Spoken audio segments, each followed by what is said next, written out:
If you're a first-time buyer, you might be thinking, when do I need to pay my deposit when I'm buying a property? When in the house buying process does that deposit need to be paid?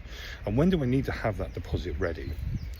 Ideally, we'd suggest that you have your deposit ready when you put in an offer on a property, but you don't actually put that deposit down on the property until much later on in the process typically. So it's quite normal for the house buying process to take anywhere between 12 and 16 weeks to go through, and your deposit is required at the point that you exchange contracts, which is normally in the last 2 weeks of that house buying process. So you don't actually need your deposit ready until the very end of that process.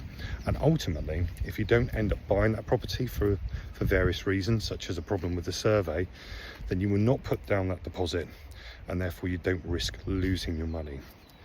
The only real exception to this is if you're buying a new build property. You might put down some kind of holding deposit to reserve a plot, but typically the deposit is required at the end of the house buying process, and that is a matter of months down the road and not at the beginning of the house buying process.